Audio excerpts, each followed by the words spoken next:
जी अभी 1 घंटे बोले हैं। बहुत बहुत आभार। नमस्कार। आप सभी का स्वागत। Today we are conducting webinar on awareness for Parkinson's. Today is Parkinson's day. We are creating awareness on Parkinson's Day. So, thank you. Thank you very much for joining. And thank you, YouTube viewers who will watch at their convenience. I would like to welcome Vaidya Parul Joshi Madam without wasting much time. And I will be welcoming Professor S.P. Singh, Dr. Pranjal Joshi, Dr. Lubna Kamal ji, Dr. Rakesh Gupta ji, Dr. A.K. Dwivedi ji, and Dr. Avatar Singh ji from London. So welcome all the guest speakers and thank you. Now I would like to request Madam Parul Joshi ji for her blessings. Sorry, Madam, I am troubling you, I know, but you are the great ocean of I am unable to मेरी समस्या stop. ये है sir, मैं कुछ slide ठीक से prepare नहीं कर पाई हूँ।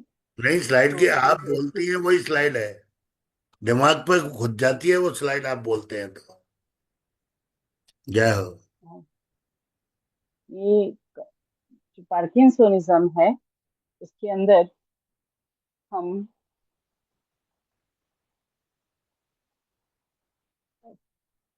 आयुर्वेद के अंदर बहुत सारा बताया है।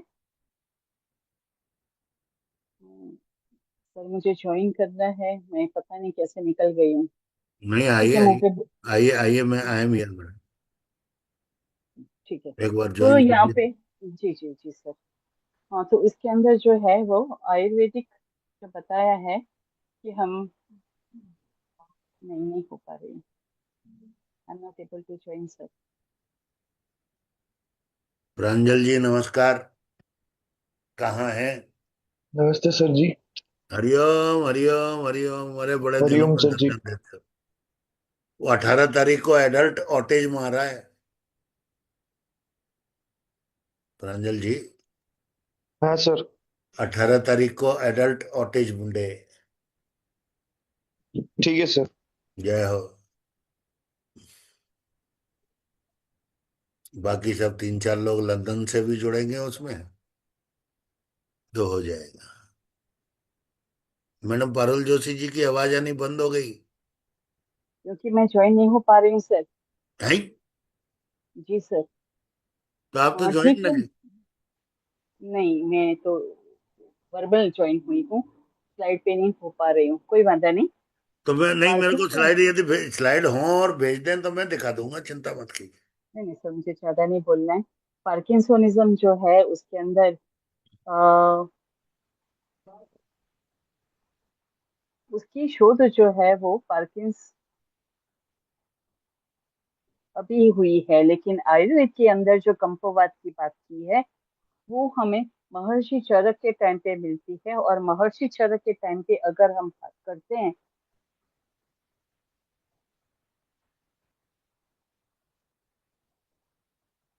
पार्किंसोनिज्म जो है, मैं अब ठीक से बोल पाऊंगी। पार्किंसोनिज्म जो है वो अम्ब्रेला टर्म है न्यूरोलॉजिकल कंडीशन के लिए, जिसके अंदर स्लोड मूवमेंट्स होती है, ब्रेडिकाइनेसिया जिसको हम बोलते हैं। उसके अंदर रिजिडिटी आती है, ट्रेमर्स आती है और गेट इश्यूज होते हैं। ये एक डिजीज नहीं है, सिंड्रोम है। और पार्किंसोनिज्म, और वो पार्किंसंस डिजीज की वजह से होने वाली स्थिति है। तो कैसे होता है पार्किंसन डिजीज से पार्किंसोनिज्म में हम कैसे चले जाते हैं? तो मेडिसिन की वजह से, ब्रेन इंजरीज की वजह से, जैसे कि आजकल जो है वो हम लोग टू व्हीलर्स पे या फोर व्हीलर में भी अगर होते हैं तो, अरे बस में हो तो भी एक्सीडेंट इतने होते हैं कि कहीं ना कहीं किसी न किसी को कभी ना कभी ब्रेन इंजरी की हिस्ट्री मिलती है। तो जैसे सिम्टम्स हमारी उम्र होती है या फिर हमारे शरीर के अंदर खलबेगुनी उत्पन्न होता है, उस टाइम पे जो है वो धीरे धीरे सिम्टम्स अपना रूप लेना शुरू कर लेते हैं। तो उसमें मेडिसिन दे सकते हैं क्या? दे सकते हैं। तो फर्स्ट हमें सिम्टम्स देखने को मिले कि भाई शरीर रिजिड होना शुरू हुआ है, प्राय करके हमारे आयुर्वेद में बताया है पूर्वे वयसी मध्य वा तत्प्रयोजन, तत् यानी रसायनम, प्रयोजन जितात्मना। तो पूर्व वय यानी कि अगर बच्चा 10 से 15 साल की उम्र में नियमित अभ्यंग स्वेदन करता है तो उसके शरीर की मांसपेशियां, हड्डियां जो है वो कोमल रहेगी, सुनियोजित रहेगी और उसका फंक्शन जो है वो नॉर्मल रहेगा, और उसी की वजह से उसका हार्मोनल स्टेटस जो है वो अच्छा रहेगा। तो ये सब ठीक रहने की वजह से उसका ग्रोथ एंड डेवलपमेंट जो है, क्योंकि वो पीक टाइम है उसका, मेल हो या फीमेल हो, पीक टाइम है। तो उस टाइम पे अगर उसको ये सपोर्ट मिल गया अभ्यंग स्वेदन का, तो वो एकदम बढ़िया तरीके से यौवन प्राप्त करेगा।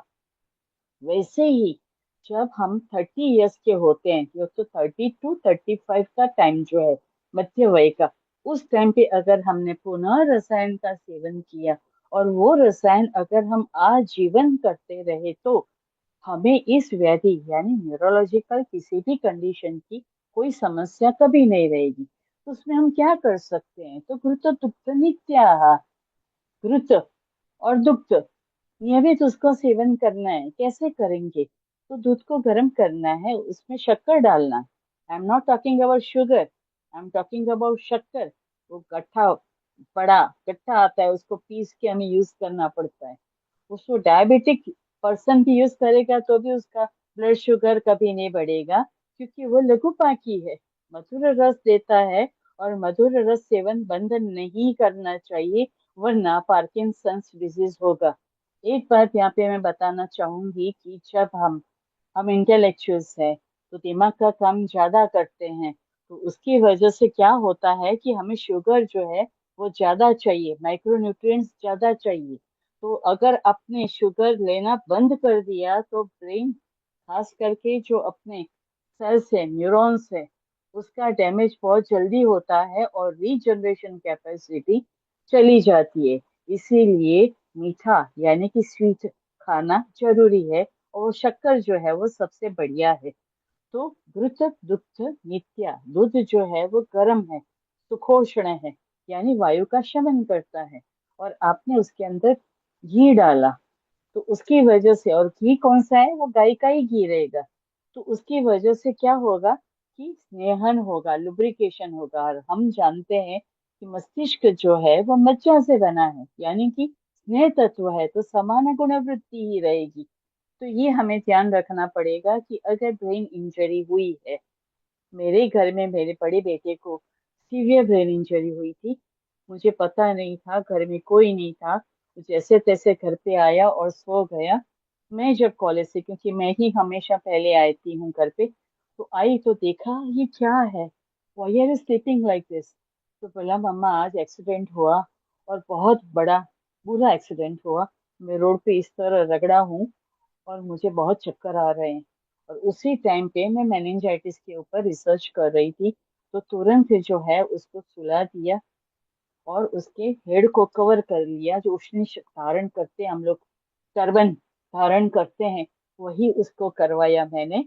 बहुत सॉफ्ट एंड कंफर्टेबल होती है टर्बन। अगर आपने अपने राजस्थान की टर्बन पहनी हो तो आपको ध्यान में आएगा कि बहुत ही सॉफ्ट होती है, और अपने हेड को बहुत ही अच्छी तरह से सुरक्षित करती है against all types of jerks. तो मैं अगर बोल रही हूँ और सर हिला रही हूँ, तो मेरी जो मस्तिष्क मज्जा है वो हिल रही है और उसको जर्क लग रहे हैं। तो अगर मैंने उष्णीषक धारण किया है तो वो जर्क से वो बचेगा। तो यहाँ पे तो एक्यूट स्टेज थी, तो सूजन आनी तो थी ही थी। तो उस टाइम पे क्या करना है आपको? हरितकी मनुष्याणम मातेव हितकारिणी, तुरंत ही हरितकी का घिसारा करके उसको पिला दिया। उसके बाद जो मेरी मस्तिष्क शोथ का जो हार्ट ड्रग कॉम्बिनेशन, उसके अंदर हरडे और लिकामाली, पिप्पली मूल, संचल, ये मिक्स करके समान मात्रा में वो मैं बच्चों को देती थी। वो उसमें मेनिंजाइटिस जो है वो कंट्रोल में आता है और बच्चा नॉर्मल हो जाता है। और वो जो है सिटी स्कैन रिपोर्ट्स भी, एमआरआई रिपोर्ट्स भी हमारे पास थे। तो अब तो सब गवर्नमेंट के पास है। तो वो जो रिपोर्ट्स है उसी के मुताबिक मैंने अपने बेटे की ट्रीटमेंट की, और वो ब्रेन इंजरीज के आज करीब करीब 22 साल हो गए। अब तक तो कुछ हुआ नहीं है, और गॉड ग्रांटेड वुड टच कि मैं उसको आगे कुछ हो भी नहीं, लेकिन आपने अगर टाइम पर ब्रेन इंजरी की ट्रीटमेंट इस तरह की, हरी तकी कुछ ना मिले आपको तो 2 टैबलेट हरी तकी आप गर्म किए हुए दूध के साथ तुरंत स्टैट ले ले, और फिर ध्यान रखे हर 6 घंटे में 2 हरड़े चालू रखे। तो जैसे ही वो इंजरी ब्रेन के अंदर जाएगी, और वो इन्फ्लेमेशन की स्थिति में जाने के बजाय वो नॉर्मल में चली जाएगी, और ब्रेन सेल्स जो है वो तुरंत ही नॉर्मल सी में आ जाएंगी। तीसरे दिन यानी विद इन 72 आवर्स आपका ब्रेन फंक्शनिंग नॉर्मल हो जाएगा, और आगे कोई इंजरी बढ़ेगी नहीं। तो ड्यू टू ब्रेन इंजरी आप पार्किंसंस डिजीज में नहीं जाएंगे, ब्रेडिकाइनेसिया नहीं होगा, रिजिडिटी भी नहीं होगी, ट्रेमर्स तो बिल्कुल नहीं होंगे। तो आप 50 इयर्स के बाद मेल हो या फीमेल, सप्ताह में 2 बार 4 गोली हरी तकी की ले लेते हैं सुबह 5 बजे, तो आप में रिजिडिटी भी नहीं आएगी, ट्रेमर्स भी नहीं आएगी, और पोस्चुरल इंस्टेबिलिटी की तो समस्या ही नहीं है। तो शफलिंग गेट जो है वो इसी के साथ जुड़ा हुआ है, तो ये सब आपको देखने को नहीं मिलेगा। तो यहाँ पे आप देखिए कि कॉजेज ऑफ जो है वो लॉस ऑफ डोपामाइड है। तो डोपामाइड जो है वो अगर हमने स्नेह का सेवन किया, तो उसकी वजह से डोपामाइड को हम नॉर्मल कर सकते हैं। कैसे? मुंह से तो आप ले रहे हैं।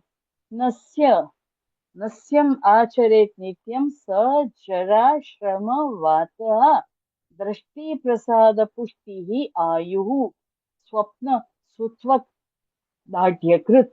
तो ये सब जो है वो, अगर स्नेह नस्य का सेवन आप करते हैं तो डोपामाइन डेफिशिएंसी कभी नहीं होगी, tremors, muscle rigidity, bradykinesia, gait issues नहीं होंगे।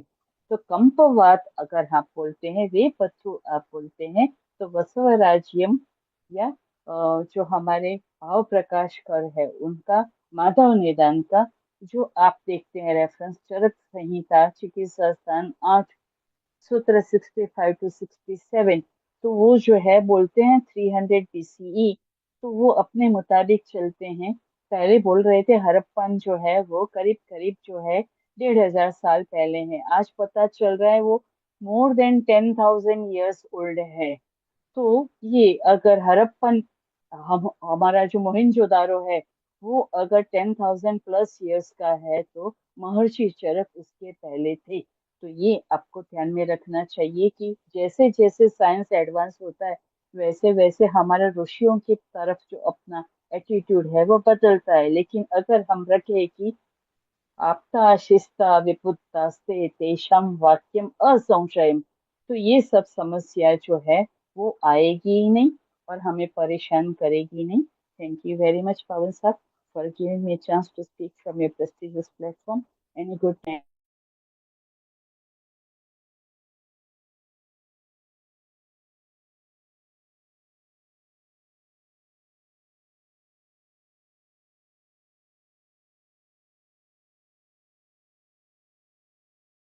एक मिनट होना।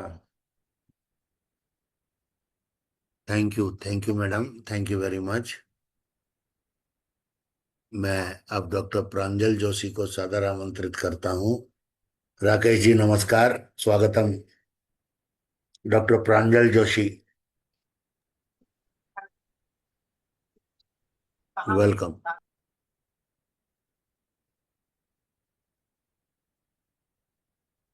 Good evening everyone. मेरी आवाज ऑडिबल है? गुड इवनिंग, हरिओम। आज जो टॉपिक है पार्किंसंस के ऊपर है। और पार्किंसंस के बारे में जो है, काफी बार ऐसा होता है कि जो हम जब ट्रीटमेंट देने जाते हैं, जो पेशेंट्स होते हैं उनको जब ट्रीटमेंट दे रहे होते हैं, तो वो लोग यही सब चीजें, फ्रस्ट्रेशन जो होते हैं वो पेशेंट्स भी और उनके रिलेटिव्स भी वो बताते हैं कि हमने तो कभी कोई नशा नहीं किया है, हम तो खाने पीने में भी सही से ध्यान देते हैं, हमारे क्या बोलते हैं हमारे यहाँ पे कोई वो व्यसन नहीं होता है, हमारे फैमिली में भी कभी किसी को भी ये चीज हुई नहीं है। ऐसे एक्सेट्रा एक्सेट्रा, ऐसे बहुत सारे ऐसी चीजें हैं जो पेशेंट भी और उनके फैमिली मेंबर्स भी वो सब चीजें शेयर करते हैं। पर मेन प्रॉब्लम वहां पे आती है कि हम जब उनको पूछते हैं, फैमिली हिस्ट्री जानते हैं, तो वहां पे पता चलता है कि कई जगह पे जो पेशेंट्स होते हैं वो पहले फिजिकल एक्टिविटीज में बहुत ही ज्यादा हाई लेवल पे थे। मतलब कि जब तक वो लोग एक्सट्रीम लेवल तक फिजिकल एक्टिविटीज कर रहे थे तब तक उनको कोई प्रॉब्लम नहीं थी। फिर जैसे ही उनको उनकी मेहनत का फल मिला और वो एसी वाले घर में रहने लग गए जहाँ पे तीन तीन चार चार कमरे हैं, मस्त आराम से ऐशो आराम से जी रहे हैं और फिर आराम से रेस्ट कर रहे हैं, तो उनको ये चीजें देखने को मिली कि उनके एक तो हाथ कांपना शुरू हो गए, उनकी याद शक्ति कमजोर हो गई, और साथ ही साथ उनकी जो फिजिकल एक्टिविटी कम हुई उसकी वजह से उनके जो मसल्स है वो भी बहुत ही ज्यादा स्टिफ हो गए, वेस्टिंग की तरफ चले गए। और ये सारी जो चीजें हैं, ये नोटिसेबली हमने देखा है कि कई सारी जगह पे अगर कोई फिजिकल एक्टिविटी डिमिनिश हो जाती है कहीं पे, तो उनके अंदर ये चीजें जो हैं, जैसे पार्किंसंस है, अल्जाइमर्स है, ये सारी चीजें जो है वो देखने को मिलती है। तो अब हमें ये समझना है कि पार्किंसन एक्चुअली है क्या। तो जो एविडेंस है वो ये बताता है कि मूवमेंट सिम्टम्स जो है वो अफेक्ट होने की वजह से, याद शक्ति जो है वो अफेक्ट होने की वजह से एक डिसेबिलिटी आ जाती है पर्सन के अंदर। उसको हम जो बोलते हैं वो पार्किंसंस डिजीज बोलते हैं। अब पार्किंसंस डिजीज के अंदर हम ध्यान दें तो सबसे प्राइमरी जो डायग्नोसिस है, जो सिम्टम जो है जिससे हम डायग्नोस करते हैं, वो है ट्रेमर्स। और ट्रेमर्स होते हैं कि हमारा जो डोपामाइन रिलीज जो है वो सही से हो नहीं रहा है और अफेक्टेड है, जिसकी वजह से क्या हो रहा है कि जो पर्सन है उसके मसल्स जो है वो इनवॉलेंटरी मूवमेंट करना शुरू कर देंगे। तो इसकी वजह से क्या होगा कि उसकी जो जो क्या बोलते हैं मूवमेंट होने चाहिए, जो उसके नेचुरल मूवमेंट्स होने चाहिए, वो सब नहीं होंगे। और साथ ही साथ उसको इरिटेशन होगा, उसकी जो साइन है वो चेंज हो जाएगी।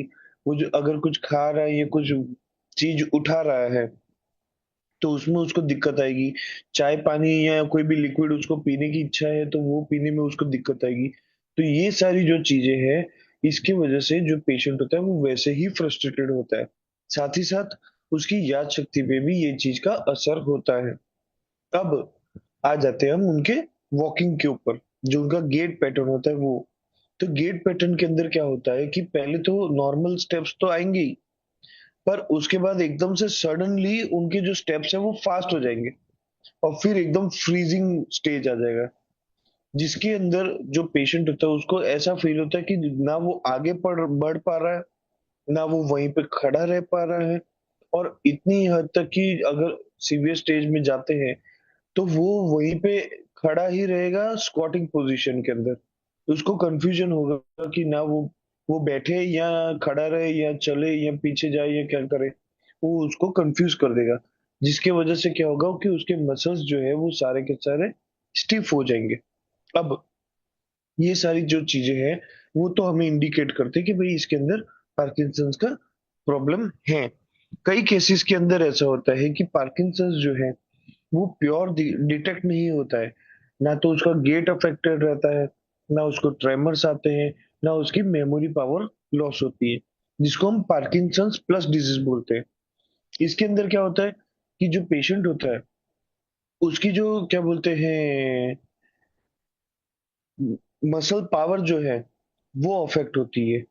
तो उससे क्या होता है कि जब पेशेंट वॉकिंग की तरफ जाएगा या उसको स्टेयर क्लाइंबिंग करना होगा या उसको कोई भी एक्टिविटीज ऐसी करनी है जो एकदम नॉर्मली करते हैं इंसान, basic activity of daily living या एक्टिविटी ऑफ डेली लिविंग, तो उसके अंदर उसको अफेक्शन होगा, जिसको हम ये भी बोलते हैं कि rhythm and rate of the heart beat जो है उसके हिसाब से उसका जो मूवमेंट होना चाहिए वो अफेक्ट होता है।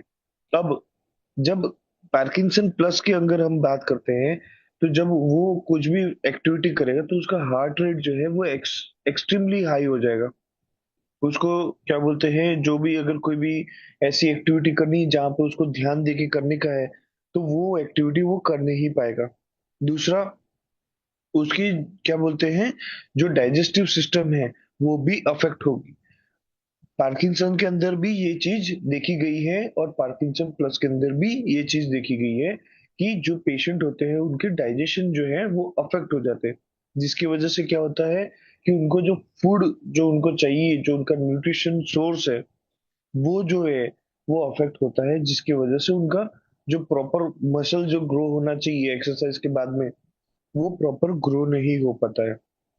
फिर एक टर्म है जो पार्किंसन प्लस के अंदर देखने को मिलता है, जो है न्यूरोजेनिक ऑर्थोस्टेटिक हाइपोटेंशन।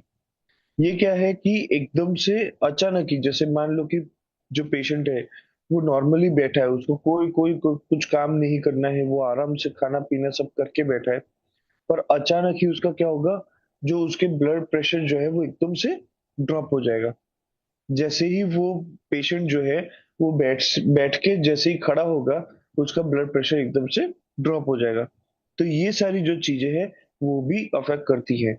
अब हमें सबको पता है कि पार्किंसंस की जो मेडिसिन है जैसे लीवोडोपा है, तो इससे क्या होता है कि उसका जो फंक्शनल मूवमेंट है वो थोड़े टाइम के लिए, एक लिमिटेड पीरियड ऑफ टाइम, वो इम्प्रूव होता है।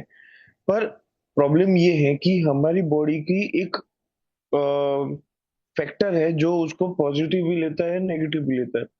अगर पॉजिटिव वे में देखें तो, कि जैसे मान लो कि अगर मैं आज 5 पुशअप्स ही कर पा रहा हूँ, तो अगर मैं उसको रोज करूंगा तो मैं धीरे धीरे 10 पे जाऊंगा, 20 पे जाऊंगा, 25 पे जाऊंगा। ये मेरी कैपेसिटी बॉडी की जो है वो इंक्रीज होती जा रही है। उसी तरीके से जो मेडिकेशंस जो होती है, उसका जो डोज आज आप 5 mg ले रहे हैं, अगर उसको कंटिन्यू रख रहे हैं तो एक टाइम के बाद 5 mg आपको असर नहीं करेगा। आपको 10 mg लेना पड़ेगा, फिर 20 लेना पड़ेगा, 100 भी लेना पड़ सकता है, 600 भी लेना सब पड़ सकता है। ये जो है वो डोजेज जो है वो आपके शरीर के अंदर जो धीरे धीरे बढ़ रहा है, वो इसलिए बढ़ रहा है कि आपकी बॉडी की एक फैक्टर है वो, कि जो भी चीज आप अपनी बॉडी को देते हो वो उसको एब्जॉर्ब करता है और उसकी जो कैपेसिटी होती है वो उसको इंक्रीज कर देता है। फिर हम आ जाते हैं हम सिंपल सी चीज के ऊपर, कि इस कंडीशन के अंदर अगर मान लो कि किसी को पार्किंसंस डिटेक्ट होता है, तो हमें क्या करना चाहिए। तो सबसे पहले तो जिसको भी पार्किंसंस हो रहा है, अभी अर्ली स्टेज में है, जिसको पता नहीं है कि पार्किंसंस होता क्या है, उसके अंदर क्या क्या चेंजेस आ सकते हैं, सीवियर स्टेजेस क्या क्या हो सकते हैं, उसको उसको पहले तो एडुकेट करो। एजुकेट कैसे करेंगे, तो उसको समझाइए कि भाई आपके जितने भी मसल्स है उसके अंदर क्या क्या इश्यूज हो सकते हैं, आपकी मेमोरी पावर के अंदर क्या क्या इश्यूज हो सकते हैं, आपके हार्ट और लंग्स के फंक्शन के अंदर क्या क्या चेंजेस आ सकते हैं, और साथ ही साथ आपका डाइजेस्टिव जो है उसके अंदर क्या क्या चेंजेस आ सकते हैं।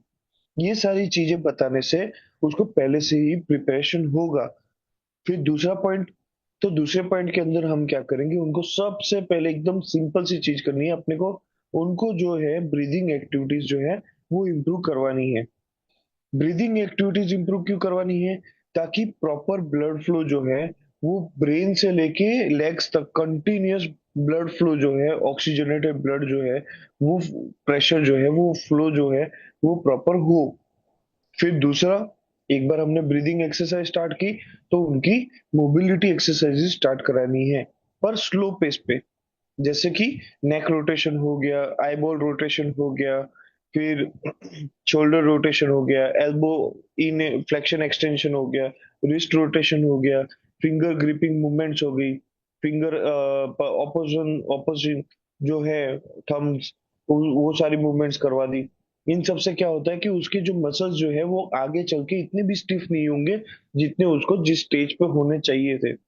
मान लो कि कोई पेशेंट जो है, जो मान लो कि किसी को 45 साल में उसको पार्किंसन डिटेक्ट हुआ, तो 50 साल में उसके बॉडी में जो जो चेंजेस आने चाहिए थे वो रुक कर हम 55 या 60 साल की एज तक उसको रोक सकते हैं। उसके बाद धीरे धीरे अगर उसके सिम्टम्स बढ़ते हैं, तो हम उसके जो प्रोग्रेसिव है, ये प्रोग्रेसिव डिजेनरेटिव डिसऑर्डर है, तो उसका जो प्रोग्रेशन जो है उसको स्लो कर सकते हैं हम। तो फिर क्या कर सकते हैं हम, कि आपने पहले ब्रीदिंग एक्सरसाइज करा ली, फिर मोबिलिटी एक्सरसाइज करा दी, फिर उनको स्ट्रेचिंग एक्सरसाइज कराइए। स्ट्रेचिंग से क्या होगा कि जो प्रॉपर मसल जो है वो जो वेस्टिंग की तरफ जा रहा है, वो मसल वेस्टिंग की तरफ नहीं जाएगा, उसका मसल जो बल्क जो है वो मेंटेन रहेगा, और साथ ही साथ उस मसल्स में प्रॉपर ऑक्सीजनेटेड ब्लड फ्लो जो है वो मेंटेन रहेगा। फिर आपने ब्रीदिंग करवा दी, पहले एजुकेशन करवाया, फिर ब्रीदिंग करवाया, फिर मोबिलिटी करवाया, अब स्ट्रेचिंग करवाया। और स्ट्रेचिंग के बाद में क्या करना है उनको, एक 3 स्टेज में मैं इस चीज को डिवाइड करता हूँ। तो पहली जो स्टेज है उसमें उनको प्रिसीजन जो है वो करवाना है, जैसे छोटी छोटी जो चीजें होती है उसको उठाना, वो जो छोटे छोटे ऑब्स्टिकल्स होते हैं उसको नेग्लेक्ट करना, जो राइटिंग है उस पैटर्न को इम्प्रूव करना, ये सारी जो चीजें हैं वो फर्स्ट स्टेज के अंदर आ गई। तो राइटिंग इम्प्रूव करने के लिए क्या करेंगे हम लोग, उनको जो बच्चों की जो किताब आती है कर्सिव राइटिंग की या लेटर कैसे लिखते हैं उसकी, वो जो किताब है वो लाके दे देनी है, सबसे सिंपल। दूसरा, उनको अखबार पढ़ाना है, अखबार या कोई भी नॉवेल या कोई भी किताब जो एकदम हार्ड हो, जिसको समझने में उसको दिक्कत हो। तो उससे क्या होगा कि उसका जो ब्रेन फंक्शन है वो इम्प्रूव होगा। इससे क्या होगा कि एक तो उसका ब्रेन फंक्शन तो इम्प्रूव होगा ही, साथ ही साथ वो जो ब्रेन है वो कंटिन्यूअस वर्किंग प्रोसेस में रहेगा।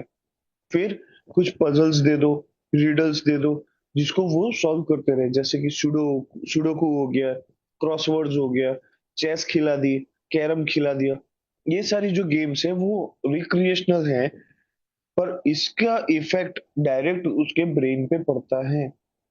साथ ही साथ ब्रेन फंक्शन जो है वो इतना इंप्रूव होता है कि वो अपने हाथ को और पैर को कंट्रोल करना शुरू करता है।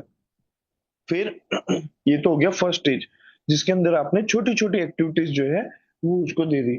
दूसरा, उसको वॉकिंग का करवाओ, रनिंग करवाओ, अगर अर्ली स्टेज है तो रनिंग भी करवा सकते हैं।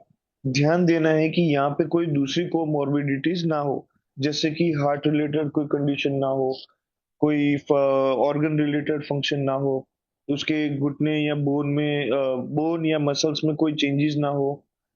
ये जब हम चेक करेंगे उसके बाद ही हम उसको वॉकिंग और रनिंग जो है वो प्रिस्क्राइब कर सकते हैं।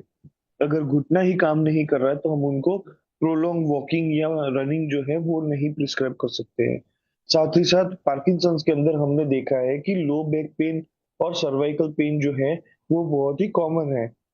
तो लंबर पेन और सर्वाइकल पेन की जो एक्सरसाइज है वो स्टार्टिंग आइसोमेट्रिक से ही करनी है। आइसोमेट्रिक नेक प्रेस, आइसोमेट्रिक बैक प्रेस, ये सारी एक्सरसाइजेज जो है वो उसको करवाने से क्या होगा कि आपके जो मसल्स है वो रीग्रो होंगे, रीबल्क होंगे, जिसके वजह से आपको प्रॉपर स्टेबिलिटी मिलेगी, जिससे आप प्रॉपर एक्सरसाइज कर सके। तो ये तो हो गया मॉडरेट। और एक्सट्रीम में क्या करेंगे आप उनको, उनको एक्सट्रीम के अंदर अलग अलग ऐसी एक्टिविटीज देनी है जिसके अंदर उसकी हार्ट रेट जो है वो आप अपने हिसाब से कंट्रोल करो। जैसे कि हम लोग एक टेस्ट करते हैं 6 मिनट वॉक टेस्ट, वैसे ही आप 3 मिनट वॉकिंग करवा लो, 6 मिनट वॉकिंग करवा लो।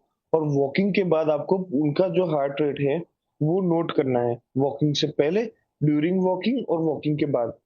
इससे आपको पता चल जाएगा कि उसकी हार्ट एंड लंग्स फंक्शन जो है वो किस तरीके से है, उसका ब्रीदिंग पैटर्न किस तरीके से है।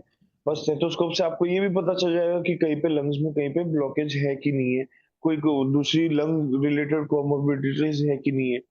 तो इन सब से क्या होगा कि आप पहले से ही प्रिपेयर रहोगे। ये सारे टेस्ट करने के बाद आप क्या करोगे, उनकी प्रॉपर जो फिजिकल स्ट्रेनस जो एक्टिविटीज है उसको करवानी है।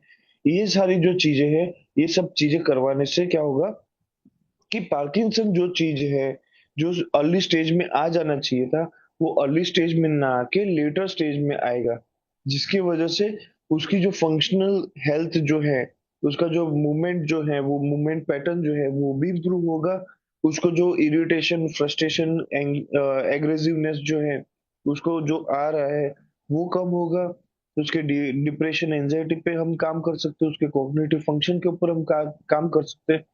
और जो ड्रग डोजेज जो है लीवोडोपा का, वो हाई होने के बजाय वहीं पे मेंटेन रहेगा। कभी कभी तो पेशेंट ऐसा भी बोलते हैं कि हमें लीवोडोपा आज लेने की भी जरूरत नहीं पड़ी, क्योंकि उनका जो मसल फंक्शन जो है, उनका ब्रेन फंक्शन जो है वो एक्टिव वर्क कर रहा था, जिसके वजह से हम डीले कर सके इस चीज को।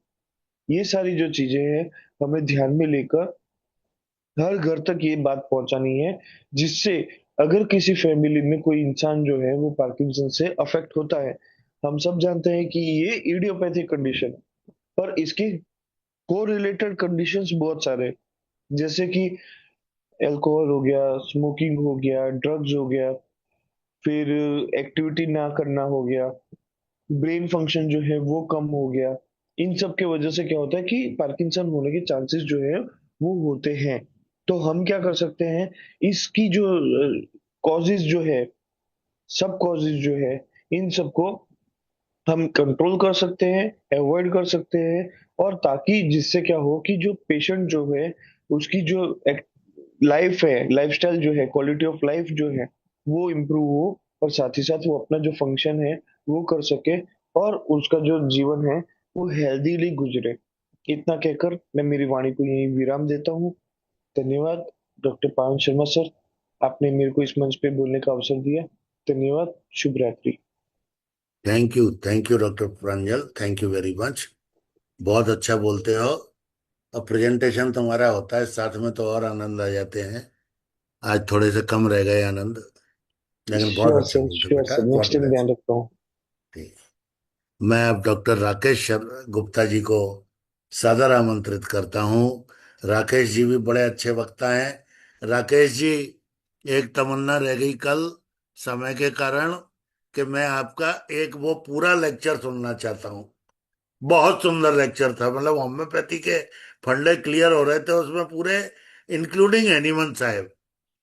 तो मैं 1 घंटा पूरा लेक्चर आपका होम्योपैथी पे रखना चाहता हूँ। आप डेट बता दीजिएगा, मैं उसी हिसाब से सेट कर दूँ।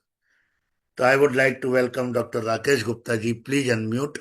अनम्यूट। Thank you sir.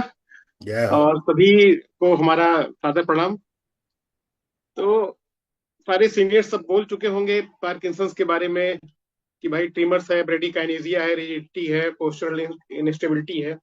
थोड़ा सा हम और बताएंगे। कुछ ऐसे सिम्टम्स होते हैं जो हम पहले से समझ सकते हैं कि हमारे ओपीडी में पेशेंट आते रहते हैं, तो हम देख के ही समझ जाते हैं कि ये उस तरफ शायद जा रहा है पेशेंट।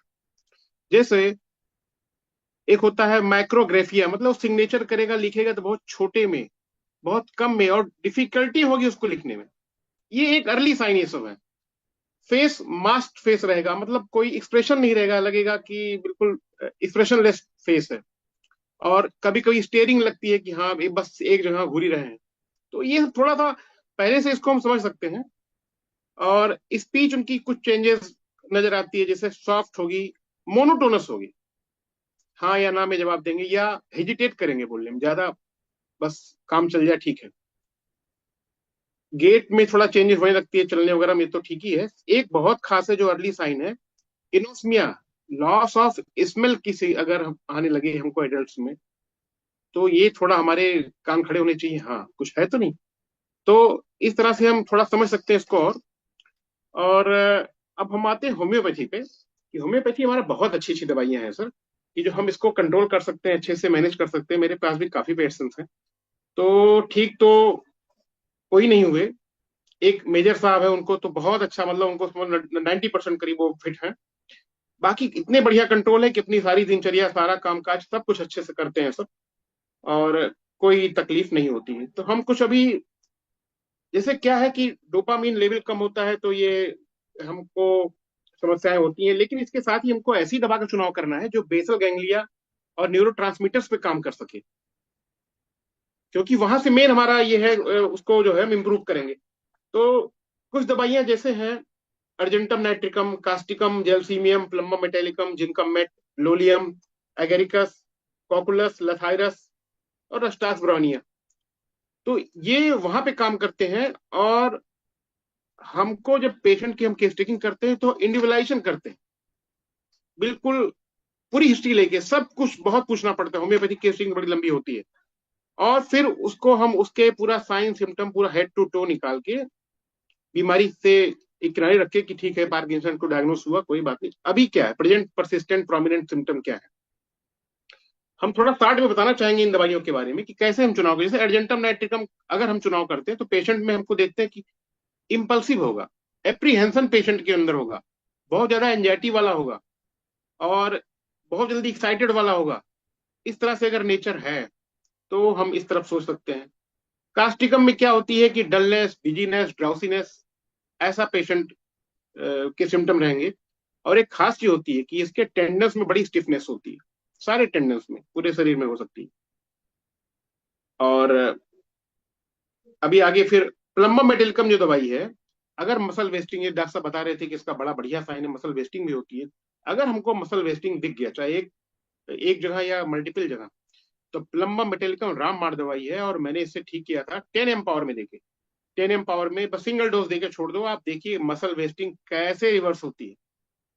और मैं सारे मित्रों से बोलना चाहूंगा कि प्लीज आप प्लम्बम मेटालिकम, होम्योपैथी जरूर सब कुछ ट्राई करें, कुछ भी हो, कोई भी पैथी के हो।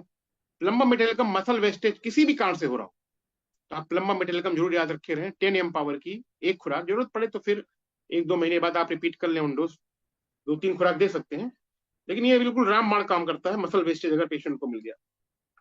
फिर आती है जिंकम मेटालिकम दवाई। अगर लेग फ्रिजिडिटी है, पैर पेशेंट हिलाता रहता है, ओपीडी में बैठा पैर हिला रहा है, तो ये बहुत अच्छे इंडिकेशन है जिंकम मेटालिकम के लिए। लोलियम, लोलियम एक मेडिसिन होती है, इसमें सर किसी खास छोटे छोटे ऑर्गन के टिश्यूज के पैरालिसिस होते हैं, आंख का है, पता लगा वॉइस का है, या किसी खास जगह छोटे छोटे, एक केवल फिंगर्स में कुछ पैरालिसिस है, छोटे छोटे अगर पार्ट में, तो लोलियम उसके लिए इंडिकेशन है। अगेरिकस में क्या होती है, ट्विचिंग बहुत ज्यादा होती है, फड़कन ज्यादा होगा, यहाँ फड़क रहा वहां फड़क रहा, ट्रेम्बलिंग भी होती है इसमें। और लेकिन एक खास बात है इसकी ट्रेम्बलिंग की, खास बात यह है या ट्विचिंग की, कि जब पेशेंट सोता है तो बिल्कुल नॉर्मल सोता है, कोई दिक्कत नहीं होती। अगर पेशेंट सोते समय कोई हरकत ना करे, कोई मूवमेंट ना करे, तो एगेरिकस मॉस उसके लिए बहुत इंडिकेटेड मेडिसिन है। आगे ऐसे कॉकुलस आती है। कॉकुलस के पेशेंट में सांस में चक्कर भी आ सकता है इन सब सिम्टम्स के अलावा, और इसमें भी पैरालिसिस होती है, हो सकता है हेमीप्लेजिया हो, तो कॉकुलस बहुत अच्छी इंडिकेशन होती है। एक मेडिसिन है लेथाइरस सटाइवस। लेथाइरस में लेग्स इतने हैवी हो जाते हैं, लगता है घसीट के चल रहा है, पेशेंट को चल रहा है तो लगता है घसीटना पड़ रहा है। पैरालिसिस में या पार्किंसंस में हम बहुत अच्छी मेडिसिन है ये लेथाइरस सटाइवस। जो स्टिफनेस की बात होती है कि स्टिफनेस अगर ज्यादा प्रोमिनेंट हो गए हैं, तो इसमें 2-3 दवाइयां बड़ी प्रोमिनेंट उनको समझ में आती है, जैसे रस्टाक्स है, ब्राह्मणिया है, कास्टिकम। स्टिफनेस को दूर करने के लिए इनका बहुत अच्छा रोल है। अच्छा, अभी जैसे रेस्टिंग के समय केवल अगर ट्रीमर्स होते हैं, पेशेंट रेस्ट कर रहा हो, ट्रीमर्स उसके बहुत ज्यादा बढ़ गए हो, बहुत ज्यादा आते हो, तो मैकफॉस और क्यूप्रमेट दवाइयां इसमें बहुत अच्छा रोल करती हैं। हमने बताया रिजिडिटी स्टिफनेस के लिए ब्रानिया, रेस्टॉक्स, कार्टिकम। और अगर कॉग्निटिव सिम्टम्स है, इमोशनल सिम्टम है, एंजाइटी वाले सिम्टम ज्यादा है उसके अंदर, तो आरममेट, इग्नेशिया, कालीफॉस, ये दवाइयां आती हैं। सर मेरा अनुभव यह है कि कुछ मैं मदर टिंचर्स भी यूज करता हूँ, ऐसे केसेस में बहुत अच्छी सफलता मिलती है। जैसे एविना सटाइवा है, जिंको बाइलोवा है, पैसीफ्लोरा है, और अगर पेशेंट थोड़ा हाइपरटेंसिव है तो राउल्फिया भी उसमें यूज करते हैं। राउल्फिया केवल ब्लड प्रेशर को ही नहीं, मेंटल इरिटेबिलिटी को बहुत बढ़िया कंट्रोल करता है। तो अभी एविना सटाइवा कब देंगे हम, ये तो जनरल नर्व टॉनिक है हमारी, पूरी वाइटलिटी को इम्प्रूव करती है। जिनको बाइलोवा सर्कुलेशन और मेमोरी को स्ट्रांग बनाती है। पैसीफ्लोरा बढ़िया नींद लाती है, रिलैक्सेशन फील करती है। तो इनका बहुत अच्छा रोल मिलता है, मगर अपने सिलेक्टेड पोटेंसी वाले मेडिसिन के साथ इसको यूज करते हैं। तो एक दवाई तो सबसे इसकी मतलब समझ लो कि मेन दवा कहेंगे हम, म्यूकुना, म्यूकुना प्रारेरियस मदर टिंचर में। इसका एक झंडू कंपनी बनाती है, झंडोपा, तो वही इनका पाउडर है, उसकी हम टिंचर देते हैं म्यूकुना की।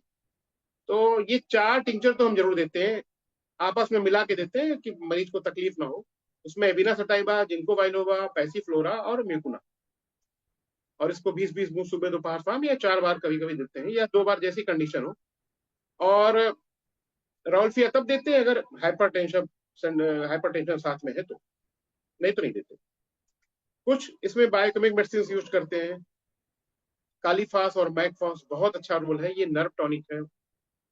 किसी भी इस तरह की समस्या के लिए कालीफास और मैकफॉस दोनों साथ में देते हैं तो बहुत अच्छा रोल मिलता है। तो ये होम्योपैथी की हमारी थोड़ी सी इसके बारे में रही सर। और इसके साथ साथ एक चीज और कर सकते हैं कि डोपामिन सिक्रीशन बढ़ाने के लिए मेडिसिन के साथ साथ सर ऐसी चीजें हम दे सकते हैं डाइट डाइट में जरूर पेशेंट को एडवाइस करनी चाहिए जिसमें टायरोसिन की मात्रा हो। तो ये डोपामिन के सिक्रीशन को बढ़ाने में मदद करती है और उसके रिसेप्टर्स को कंट्रोल करती है अच्छे से। तो जैसे है कि टायरोसिन रिच डाइट क्या है, पनीर है, बीन्स है, जितनी बीन्स है सब में होता है, एग्स है, नट्स है, सारे नट्स। और सबसे बड़ी चीज है एक्सरसाइज। दूसरा ये पेशेंट को जरूर कराना है, जैसे डॉक्टर साहब बोल रहे थे अभी कि वॉकिंग धीरे धीरे कराना है, कैसे क्या करना है, तो ये बहुत अच्छा रोल है। और फिजियोथेरेपी का रोल इसमें अगर मिल जाए तो फिर सोने पे सुहागा होगा, मरीज बहुत जल्दी ठीक होगा। और किस्मत रही उसकी तो क्योर भी हो सकता है। फिलहाल मुझसे तो नहीं हो पाया। हाँ, अच्छे पेशेंट बहुत है मेरे प्रभु कृपा से, और सब बहुत किसी को जितनी तकलीफ में आए थे उसका सब उनकी तकलीफ गायब हो चुकी है, ना के बराबर है। अपना सब काम कर रहे हैं, फैमिली खुश है, वो खूब खुश है, मेमोरी अच्छे से है, खा पी रहे हैं। तो ये मेरे साइड से था सर। कुछ अगर कुछ पूछना चाहे कोई तो थोड़ा सा हम बताएंगे इसके बारे में। जी पवन सर। बहुत सही, आपने तो इतनी दवाइयां बता दी होम्योपैथी में, बहुत सारी दवाइयां बता दी साहब। इनमें सबसे सबसे अच्छा असर किसका होता है यदि हम? म्यूकुना म्यूकुना दवाई तो बहुत अच्छी है मतलब टीचर में। लेकिन जो मैंने बताया सर, ये सारी हाँ दवाइयां जो 10-12 दवाइयां बताई ये इंडिकेटेड होती ही है अमूमन। एक्चुअली मेडिसिन तो इस समय 10,000 के ऊपर होम्योपैथिक में है। हाँ लेकिन जो मैंने अपनी प्रैक्टिस में देखा वो मैंने केवल लिखा कि मुझे ये बहुत कॉमनली मिलते हैं। जैसे जेलसीमियम है, अर्जेंटम नाइट्रिकम है, कास्टिकम बहुत कॉमनली मिलते हाँ हैं। स्टिफनेस हाँ, तो रस्टाक्स ब्राउनिया कास्टिकम से बिल्कुल बहुत अच्छे से गायब होता है। बहुत अच्छा तो बहुत अच्छा। जी सर।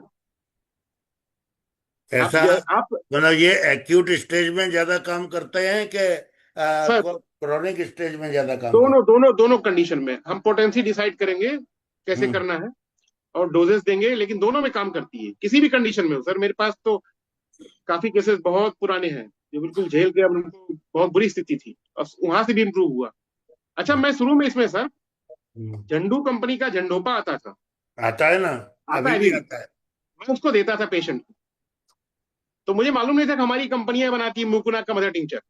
हाँ लेकिन जब मुझे अच्छा। मालूम हुआ तो फिर मैं उसको देके अपना इसका टिंचर देने लगा और वही रिजल्ट मिलता है मुझे। तो झंडू का झंडोपा बहुत अच्छा, मैं उसको 1.5 चम्मच सुबह शाम देता था गुनगुने पानी से। जी हाँ जी हाँ, झंडू के हाँ झंडोपा पे तो हम लोगों ने ही काम किया। हाँ, मैं मुझे मालूम आप झंडू में थे जी तो जी जी जी जी तो उसका बहुत अच्छा फीडबैक उसका भी है। और जी मैं उसको जी। देता हूँ भाई, इसको आप लेते रहो, कोई दिक्कत नहीं, वो लाइफ लेते रहो, सब वो अच्छी चीज। क्वांटिटी की वजह से मर गई, क्वांटिटी ज्यादा है थोड़ी लेने में, तो पेशेंट हिचकता है, अदरवाइज बेस्ट दवा है। बेस्ट हुआ। मुझे लगता है उसको टेबलेट फॉर्म में अगर बना दे सर।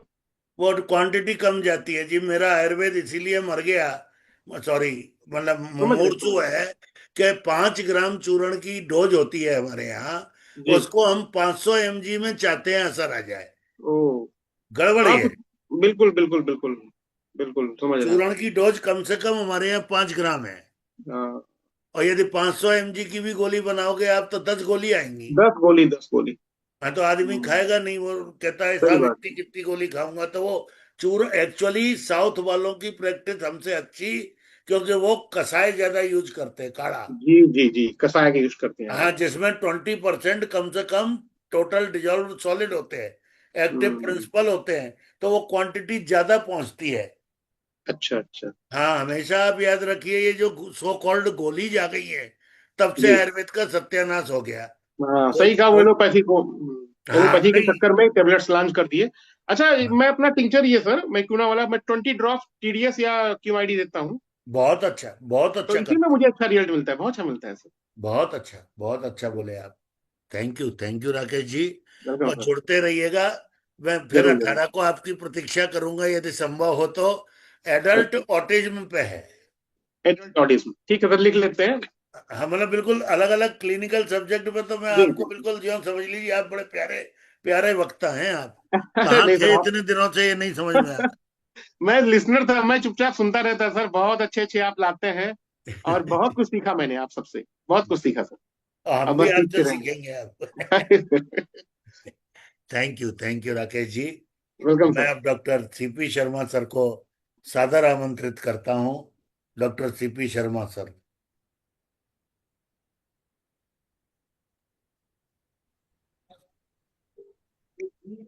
आदरणीय डॉक्टर सीपी शर्मा, जय हो।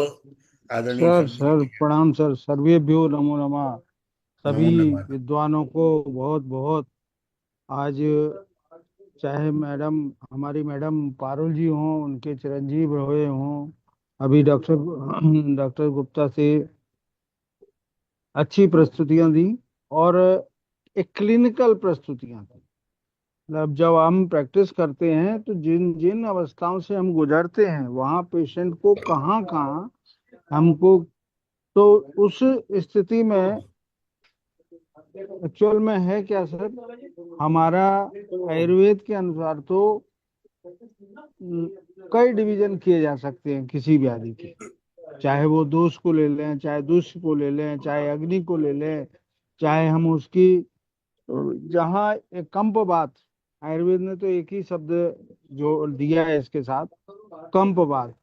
तो मेरा सर जो विशेष रहा उसमें अश्वगंध, अश्वगंध, अश्वगंधादि घृत और सर्पगंधा घन, दशमूलारिष्ट, ये सब चीजों का। अब झंडोपा तो ठीक है, बहुत अच्छा प्रिपरेशन है हमारा। तो ये जो हमारी पैथोलॉजी रहती है, जिस पैथोलॉजी पर हम, हमारे यहाँ तो सर एक ही एक कॉमन नाम रखा है, वातव व्याधि। उस वातव व्याधि में पूरा का पूरा एक ग्रुप बना दिया है आचार्यों ने, क्योंकि जहाँ उन्होंने बात वायु तंत्र यंत्र था ये तक कहा, वहाँ ये जो वायु है और आवरण जन्य व्याधियों में हम लोग जहाँ अटक जाते हैं, आवरण जन्य, वहाँ हमें रस औषधियों का प्रयोग करना होता है। रस औषधियों के साथ साथ सर आसव अरिष्ट, जैसा कि अभी बात आ रही थी कि कषाय ज्यादा प्रभावी है। यदि हमें कोई रस औषधि का सेवन कराना है रोगी को, तो हमें उसमें सुगंधारिष्ट और दशमूलारिष्ट के साथ में उसका गोल्ड प्रिपरेशन, जैसे योगेंद्र रस है, बृहदवाद चिंतामणि है, इवन नस्य में भी हमारे यहाँ वात वात विध्वंसक रस है एक सर, उसका नस्य का प्रावधान किया है आचार्यों ने, नस्य देने का। तो दो तरह की औषधियां जो सिद्धांततः है आयुर्वेद में, यह कहा कि वस्ति वाताहरणाम श्रेष्ठ, तैल वात प्रशमानाम श्रेष्ठ, दशमूल वाताहरणाम श्रेष्ठ, रासना वाताहरणाम।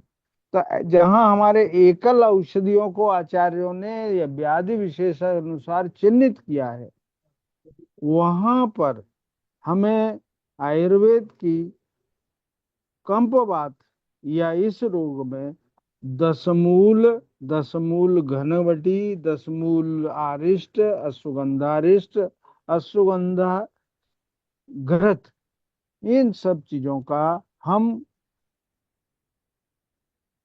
सिद्धांततः रोगी का पूरा बलाबल, दोष दूष्य, अग्निबल, देह बल, इन सब का परीक्षण करने के बाद, प्रकृति परीक्षा करने के बाद एक लाइन ऑफ ट्रीटमेंट डिसाइड करें। उस लाइन ऑफ ट्रीटमेंट में हमें चाहे नस्य देना है, भले ही हम अणु तेल का ही दे दें, वात विध्वंसक रस थोड़ा तीक्ष्ण रहता है, इसके बाद स्नेहन, साथ ही हमें जो पथ्यापथ्य है उस पर भी विशेष ध्यान देना चाहिए। आयुर्वेद, चाहे हमें विरेचन कराना है रोगी को, उन्होंने वातव व्याधियों में पक्षाघात में विशेष रूप से तमकेतु विरेचनम, कामलीतु विरेचनम और पक्षाघाते विरेचनम। तो वातव व्याधि में एरंड स्नेह शुंठी के साथ में दे सकते हैं, 10 मूल के साथ में, 10 मूलाधिक निरूह दे सकते हैं। हम लोग साथ ही कुछ विशेष, जैसे कौच बीज है, कौच पाक है, अश्वगंधा पाक है, इवन सुपारी पाक के भी परिणाम मिले हैं सर। तो ये सब चीजें, हाँ, आयुर्वेद के सिद्धांत के अनुसार हमें विशेष रूप से इसमें अश्वगंध, दशमूल और सर्पगंधा, अश्वगंध के घृत साध सिद्ध, इनका प्रयोग पार्किंसोनिज्म में संतोषजनक परिणाम देने वाले हैं। इन्हीं शब्दों के साथ मैं केवल यही कहूंगा सर कि हम आयुर्वेद के सिद्धांतों के अनुरूप रोग का दोष, दूष्य और प्रकृति और स्रोतस अग्नि आदि का ध्यान रखते हुए आदि का को चिन्हित करती है। जैसे मेरे को दशमूल और सुगंध क्यों देना है, सुगंधारिष्ट क्यों देना है, मेरा पर्पज है सर औषधि को वहां तक पहुंचाना है, ट्रांसपोर्टेशन ऑफ द ड्रग। तो उसमें हम जैसे योगेंद्र रस दे रहे हैं, और योगेंद्र रस अश्वगंधा घृत के, सिद्ध घृत के साथ दे रहे हैं, तो उस स्थिति में way of transportation perfect port करने का काम हमारे आशा वरिष्ठ करते हैं। और कषाय हमारा जो है वो हम प्रातः काल उष्ण, जो टेबलेट कषाय घनबटी आ गई है, तो मैं तो घनबटी को उष्ण जल में पहले उबलवाता हूँ, उबालने के बाद उसका कषाय बना लेते हैं। टैबलेट को न दे करके उसका हल्का सा गर्म पानी करवाया, और गर्म पानी में उसको डिजोल्व किया, और उसमें थोड़ा सा रंडते स्नेह डाल दिया, शहद डाल, और यदि अश्वगंध घृत तैयार है तो अश्वगंध घृत भी मिला सकते हैं। तो बहुत अच्छे परिणाम देखने को मिले हैं। तो हम तो यही कहेंगे सर कि हमें अपने मूलभूत चिकित्सा सिद्धांतों का आधारभूत, जो हमारे बेसिक्स ऑफ आयुर्वेदा हैं, उनका गंभीर पेनिट्रेटिंग चिंतन करते हुए व्याधि का सम्यक डायग्नोसिस बनाकर रोग की पूरी चिकित्सकीय व्यवस्था करना चाहिए। इन्हीं शब्दों के साथ पवन जी, बहुत बहुत साधुवाद, बहुत बहुत धन्यवाद। हमारे राकेश जी और हमारे मैडम पारुल जी और हमारे चिरंजीव जो प्रस्तुति दी, वो प्रस्तुत निश्चित ही हमारे जनमानस के लिए और इस आयुष समृद्धि की जो अविरल धारा बह रही है, जो पवित्र गंगा बह रही है, यदि हम किसी एक रोगी को भी अपने हिसाब से, चाहे वो आज की हमारी बात सुन के अपनी लाइन ऑफ ट्रीटमेंट डिसाइड करे, आयुर्वेद भी, होम्योपैथी भी, इन सब के अपनी अपनी मर्यादा और सीमा है। सब लोग सक्षम हैं, बस यह तो वैद्य और डॉक्टर की ही कला है सर। विज्ञान तो हमने सबने पढ़ा है, प्रस्तुति हम कैसे कर पाते हैं, आपकी कलात्मक प्रस्तुति अर्थात प्योरली क्लिनिकल एप्लीकेशन परफेक्ट है, अप्लाइड एस्पेक्ट यदि सही है, आपका पेनिट्रेशन वहां तक जा रहा है कि बात का, हमारे यहाँ तो सर बात के भी 5 भेद बताए और उनके सबके स्थान भी बताए, और उनके छोटी छोटी बातें, उनकी कुछ नहीं, मधुर अम्ल लवण, कर सकता हूँ इन चीजों से सिद्ध खाने के ही बाद दे सब दो आप। खाता तो हमारा हूँ।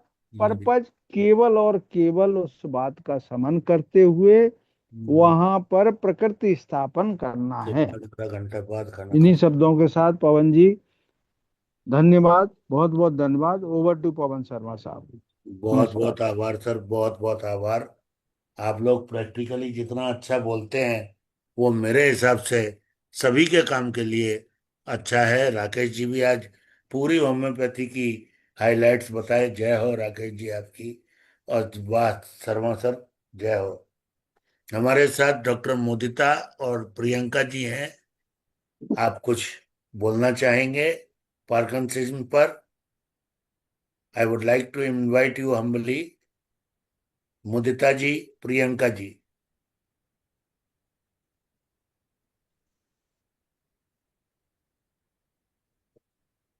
मेरे ख्याल से आज क्लियर हो गई। मैं आशा करता हूँ सभी वक्ताओं से कि वह यूट्यूब की लिंक भेज दूंगा आप लोगों को, जितने पेशेंट्स को हम भेज पाए, जितने सर्कल में भेज पाए। आखिर हम लोग देखिए, पॉडकास्ट होता है तो अकेले 2 आदमी करते हैं, यदि नॉवेल होता है तो अकेला एक आदमी लिखता है, यदि कविता भी होती है तो एक अकेला आदमी लिखता है।